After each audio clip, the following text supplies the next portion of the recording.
Bro, silent follower mo ako at lagi kong pinapanood ang vlog mo. Tanong ko lang, tama ba ang rosary? Sige, sagutin natin. Alam nyo, marami sa atin lumaki na nakikita ang rosaryo nakatabi sa unan, nakasabit sa kotse o hawak ng mga lola habang nagdarasal. Pero minsan, napapaisip tayo, saan ba talaga galing ang rosary? At ang ginagawa ba natin ito ay nasa salita ng Diyos o Biblia. At yan yung pag-uusapan natin ngayon. So ang unang tanong na sumasagi sa isip ko tungkol dito ay saan nagmula ang rosary? Ang rosary ay hindi diretsong galing sa Biblia, kundi galing sa tradisyon ng Roman Catholic Church. Noong unang panahon, marami ang hindi marunong magbasa. Kaya imbis na magbasa ng Psalms, gumawa sila ng paraan para mabilang ang kanilang dasal. At dito, nagsimula ang paggamit ng beads o butel. Ilang siglo ang lumipas, pinagsama ang mga dasal. Our Father, Hail Mary, Glory be. At ginawa itong pattern ng pagninilay-nilay sa buhay ni Jesus at Maria. Pagdating ng 1200s to 1500s, naging formal na ang rosary sa simbahan. Kaya, masasabi nating tradisyon ito, hindi biblical naman. Ngayon, ano ang nilalaman ng rosary?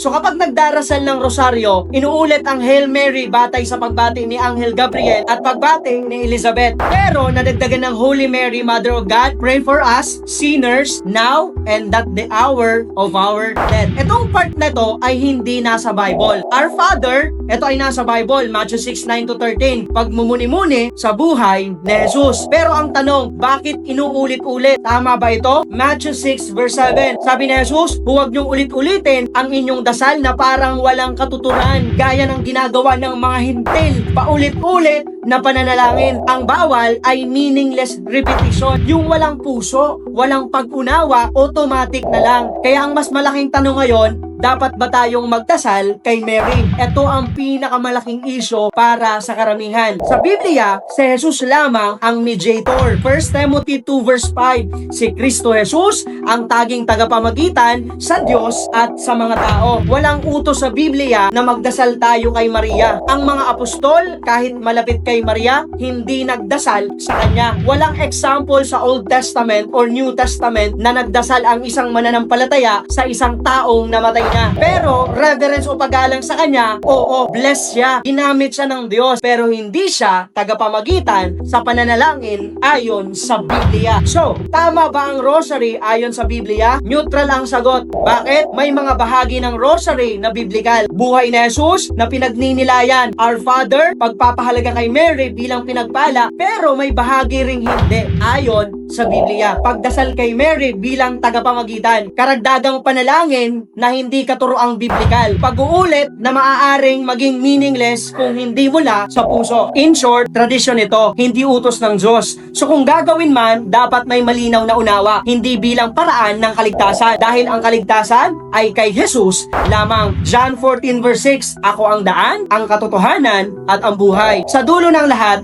tandaan natin, hindi hinahanap ng Diyos ang haba ng dasal, kundi ang puso ng nagdarasal. Hindi ang dami ng inuulit-ulit, kundi ang lalim ng relasyon mo sa Kanya. Kung magdadasal ka ng rosary na may totoong paglapit sa Diyos, pag nininilay-nilay sa buhay ni Jesus, hindi ko huhusgahan iyon. Pero kung gusto mong sundin ang Biblia ng direkta, dasal tayo kay Ama sa pangalan ni Jesus at sa gabay ng Espiritu Santo. Dahil yun ang turo ng salita ng Diyos.